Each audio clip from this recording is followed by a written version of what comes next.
केवल जो हाथ से दिया जाए वो तेरा है। दान होने के राजा अम्बरीश के चरित्र का स्मरण करिएगा। एक राजा गाय का दान दे देता है। गाय घूमते घूमते खूंटे से छूटकर ब्राह्मण के यहाँ से वापिस राजा के नगर में आ जाती है। नगर में से राजा की गौशाला में चली जाती है। गौशाला में दूध निकालने वाले ने दूध निकाला, वो दूध निकला हुआ राजा के कक्ष में खीर बन जाती है। खीर भगवान को भोग लग जाती है। भोग लगकर वो प्रसाद राजा खा लेता है। राजा को नरक भोगना पड़ता है। दान करी हुई गाय का तूने दूध का प्रयोग करा, इसलिए तुझे भोगना पड़ेगा।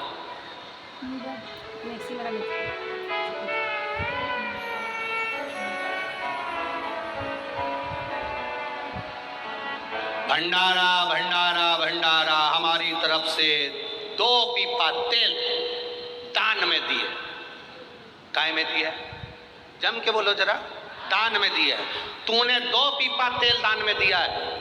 वो 2 पीपे तेल की सब्जी और पूड़ी मत खा लेना, क्योंकि तूने दान दिया है। अगर तू कहता मैंने 2 पीपा तेल भगवान के प्रसाद में दिया तो प्रसाद खा सकता था, पर तूने दान दिया तो दान का उपयोग नहीं कर सकता।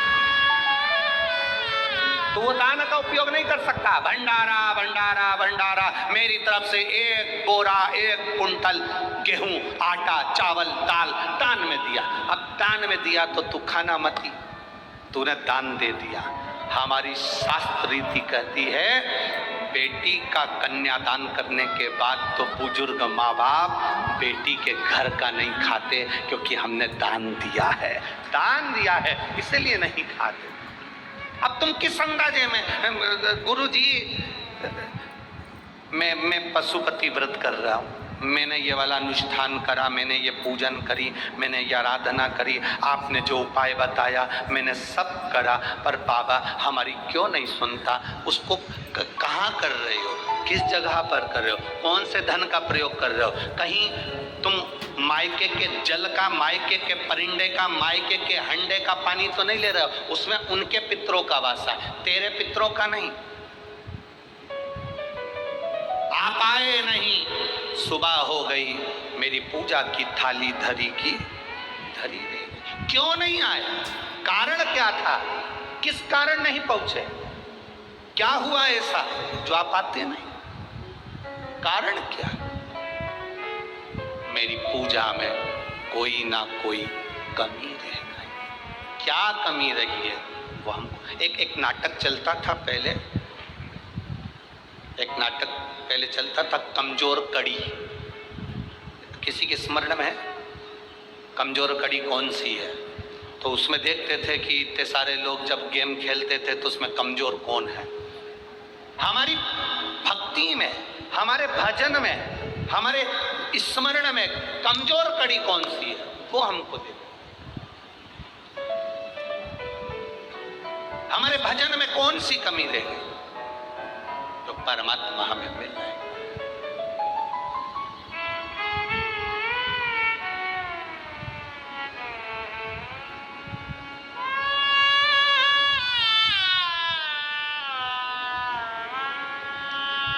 तुम कहो तो मेरे भोले तेरे मंदिर में डेरा लगा। आप कहो तो इस मंदिर में मैं डेरा लगा लूं, पर महादेव कहते हैं क्यों डेरा, किस लिए? एक राजा भी तप साधना कर रहा है इंद्र संजीवनी मंत्र को पाने के लिए। एक असुरों के गुरु शुक्राचार्य जी भी तप साधना कर रहे हैं संजीवनी मंत्र पाने के लिए। राजा सोचता है राक्षसों के गुरु हैं, इनको क्या संजीवनी मंत्र मिलेगा।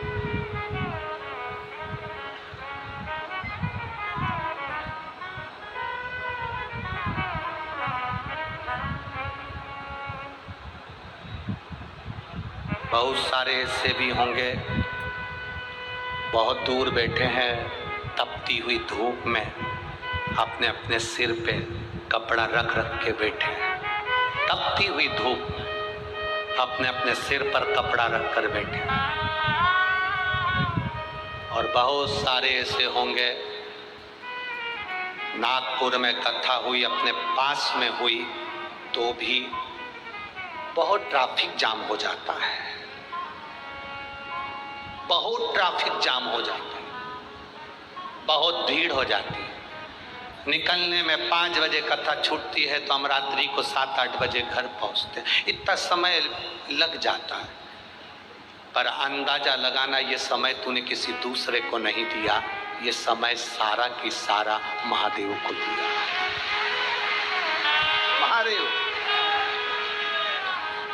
जब व्यक्ति वेंटिलेटर पर पड़ा होता है, आईसीयू में पड़ा होता है, उस समय पर मरने वाले के लिए कोई नहीं कहता भगवान इसको 1 करोड़ रुपए दे दो, भगवान इसको 1 लाख रुपए दे दो। जो भी कहता है भगवान से काम ना करता है, थोड़ी इसकी उम्र बढ़ा दो भगवान, थोड़ा सा समय और दे दो भगवान, थोड़ा सा समय और दे दो भगवान, थोड़ा सा समय और दे दो। बच्चे छोटे हैं, बच्चों के ब्याह नहीं हुए, काम धंधा पड़ा है, भगवान थोड़ा सा। डॉक्टर कह रहा है अंतिम समय आ गया, घर के लोग भगवान से करे इसका समय बढ़ा दो। मरने वाले को धन के लिए नहीं कहा जाता, उसके समय बढ़ाने को कहा जाता है। तो महादेव भी कह देते सुन यमराज, इसने मेरी कथा में समय दिया था, जितने कदम चलकर मेरी कथा में पहुंची थी, जितने ट्रैफिक में फंसकर समय निकलता गया, 4 घंटे 3 घंटे ये फंसी रही मेरे लिए, इसलिए इसको भी तू समय उतना दे दे जो समय इसने मुझे दिया था। बड़ा इसका समय, मर गया, प्राण छूट गए, वेंटिलेटर पर सांस भी जा रही है। उसके बाद वापिस आकर डॉक्टर कह देता है ना जाने क्या हो गया, इसके फेफड़ों ने काम करना चालू कर दिया, इसकी किडनी लीवर ने काम करना चालू कर दिया, इसको संतान हो सकती है। ये फल है। कहाँ काम आता है तुम्हारा दिया गया समय? कहाँ काम आएगा ये तुम्हें मालूम पड़े।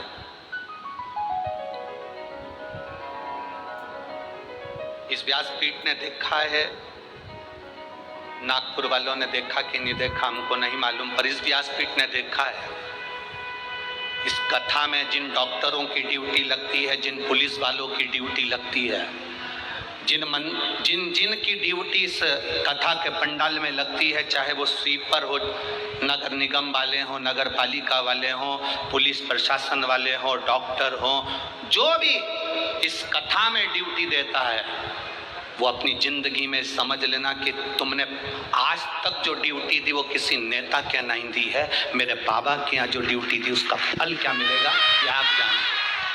जिस जगह पर कथा कर आते हैं और जिन पुलिस वालों की वहाँ ड्यूटी लगी होती है, उनसे एक बार फोन लगाकर जरूर पूछना कि तूने 5 दिन ड्यूटी दी थी, कभी रात को कभी दिन में दी थी, तुझे शिव महापुराण में ड्यूटी देने का फल क्या मिला है? छत्तीसगढ़ में, पुणे में, मालेगांव में, औरंगाबाद में वहाँ की पुलिस अलग से ऑफिसरों से कहकर कथा के पंडाल में ड्यूटी लगवाती है कि हमारी ड्यूटी लगा देना जहां शिव पुराण की कथा हो। कुछ तो मिला है, क्या प्राप्त होता है ऐसा, क्या मिल जाता है ऐसा, क्या देते हैं बाबा ऐसा, वो जानते। कोई अपने घर से नहीं छूट पाया, कोई अपने दरवाजे से नहीं छूट पाया, कोई आसन बिछाकर 5 दिन तक पड़ा रहा कथा को सुनने के लिए, कोई 2 बजे कथा चालू होना थी तो डेंटिंग पेंटिंग करके आराम से 2 सवा 2 बजे आ रहे और आकर दबाव बना रहे, हमें जान दो अंदर, जान दो अंदर, जान दो अंदर। यहाँ तो घुस सकते हो, पर वहां कैसे घुसोगे?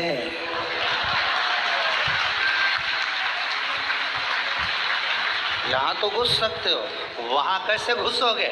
यहाँ तो कह सकते हो तुम हमें पहचानते नहीं हो, तुम हमें नहीं जानते, हम उनके रिश्तेदार हैं, हम उनके ये हैं, हम उनके वो हैं। वहां पर जाएगा तो कोई संबंध काम नहीं आएगा, केवल मुख से जपा हुआ श्री शिवाय नमस्तुभ्यम काम आएगा, कोई काम नहीं आता। तुम हमें जानते नहीं हो, लगाऊं फोन? ये फोन लगाते हैं तो इनके पहचान वाले आ जाते हैं, तुम एक बार मुख से नमः शिवाय बोलते हो तो वो डमरू उधर आ जाता है। अंतर इतना ही है। इसका साथ वो शिव है, वो दूर नहीं, हमारे करीब में है, वो हमारी श्वासों में रमण करता है। शिव को क्या कहा गया? श्वास शिव है। श्वास चल रही है, समझ लेना तुम्हारा शरीर है, शिव है। शिव शरीर के अंदर है, श्वास के रूप में है। श्वास निकल गई, शरीर में से श्वास गई, शरीर नहीं बचता, शव बन जाता है। शिव निकला तो शरीर नहीं रहा, शव बन गया, वो शव है। फिर वो शरीर नहीं है, वो शव। शरीर की मूलता खत्म हो गई। फिर राजा इंद्र ने सोचा कि शुक्राचार्य असुरों के गुरु हैं, राक्षसों के गुरु हैं, इनको संजीवनी मंत्र मिलेगा, इनको नहीं मिल सकता, मुझे मिलेगा संजीवनी मंत्र। और इंद्र लग गए तप साधना, इंद्र लग गए तप साधना। यहाँ पर दो तरह के लोग बैठे हैं।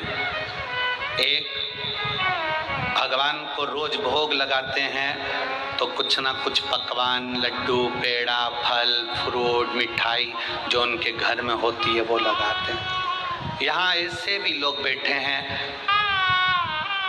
रसोई घर में जाते हैं, थोड़ी सी खड़ी शक्कर निकाल कर, थोड़ी सी शक्कर निकाल कर लिया, भगवान के सामने रख देते हैं। नहीं है उसके घर में 56 भोग, नहीं है उसके घर में लड्डू पेड़ा, नहीं है उसके पास में कुछ। अंदर गई रसोई घर में, चाय की पत्ती के डब्बे में शक्कर का डब्बा रखा था, चीनी का डब्बा, उसमें से थोड़ी सी निकाल के भगवान को भोग लगा दिया। बाबा, संघर्ष की जिंदगी चल रही, इतनी कमाई नहीं बाबा कि मैं तेरी आराधना अच्छे से कर सकूं। पर बाबा, शिव महापुराण में सुना है, बाबा तुझे कुछ भी ठीक नहीं लगता। सारे 33 कोटि देवी देवता को 56 भोग लगते हैं, पर मेरे महादेव को आज तक 56 भोग नहीं लगते। क्यों?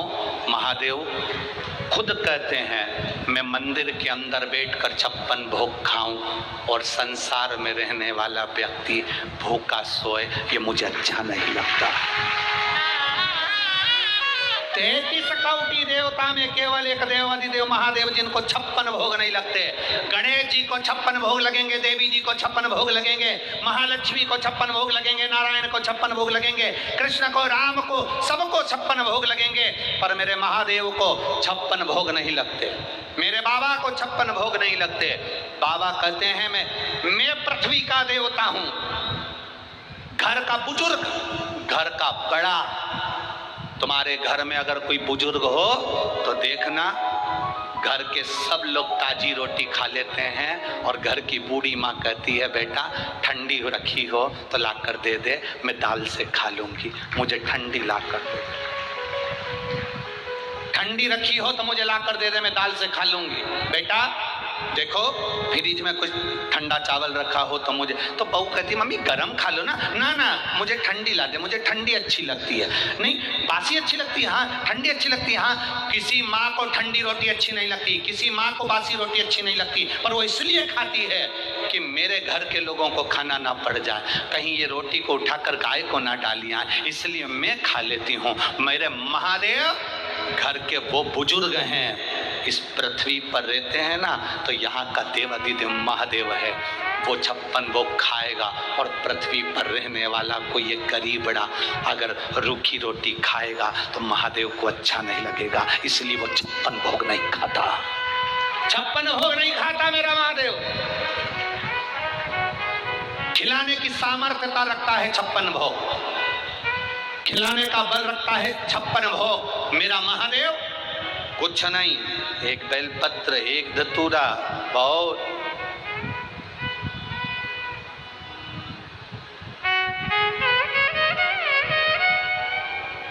एक पति पत्नी का झगड़ा हुआ, पत्नी ने पति से कहा, तुम ये गंदा नाली का पानी पीकर आते हो, मदिरा का नशा, शराब का नशा कर कर आते हो, ये अच्छी बात नहीं है।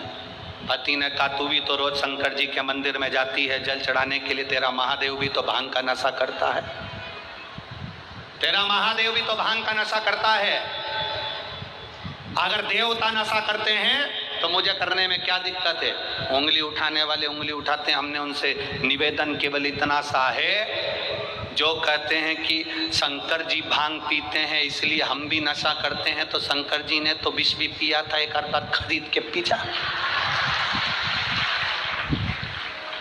पीना शंकर जी की होड़ करने चला है तो एक सांप कहीं से निकल जाए इसके गले में डाल दो। शंकर जी की होड़ करने चला है, कपड़े उतार नंगा निकल। शंकर जी की होड़ करने चला है तो जटा बांध ले, सिर पे चंद्रमा धर ले। चंद्रमा नहीं धरे तो तेरे घर की पानी की बाल्टी को 24 घंटे तेरे सिर पे रख के बता रहे। शंकर जी की होड़ करने चला है तो थोड़ा डमरू खड़का ले। शंकर जी की होड़ करने चला है तो अपने पूरे तन पे धतूरा रख ले कांटे वाला। शंकर की होड़ करना सरल नहीं है रे भाऊ। लोग कह देते हैं शिव ऐसे शिव वैसे। शंकर को जो पहचान गया वो दूसरी बार ये कह ही नहीं सकता कि शंकर में कुछ खोट है। शंकर अविरलता, आनंदता, शिव तत्व की सुखता है। शंकर वो देता है, लेता कुछ नहीं। शंकर मेरे शिव हमेशा देते हैं, कभी उन्होंने लिया नहीं तुमसे कुछ लिया दिया। जल महादेव का, तुमने महादेव को चढ़ाया। जल में पैसा लगा तुम्हारा? बोलो बोलो, जम के बोलो। बेलपत्र पेड़ पे लग रही थी, तोड़ के चढ़ा दी, पैसा लगा तुम्हारा? शंकर जी को जो चीज चढ़ती है वो सब फ्री।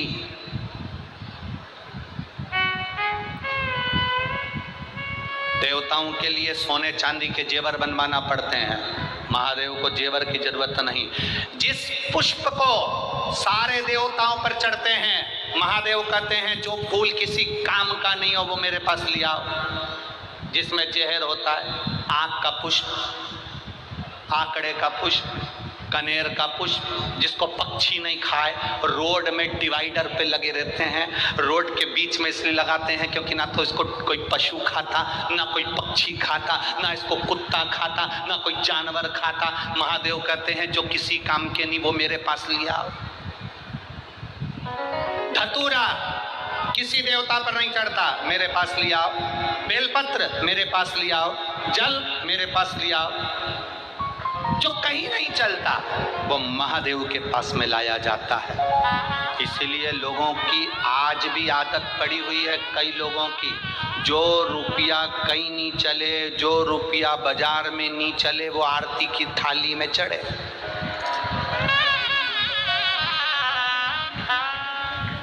जो रुपया कहीं नहीं चलेगा वो आरती की थाली में चलेगा, क्योंकि उसको मालूम है ये कहीं नहीं चलता। चलता है तो महादेव के पास ही चलता है, बाकी के कहीं नहीं चलेगा। वो चल रहा है। हम भी वही रुपये हैं, आप और हम वही सिक्के हैं खोटे जो कहीं नहीं चल रहा है। महादेव के पास पहुंच गए। भूत चुड़ैल पिशाच, देखो भगवान विष्णु की शादी में 33 कोटि देवता आए, शंकर जी की शादी में उनने डमरू बजाया, सब डाकनी पिशाचनी चुड़ैल भूत भयंकर आए।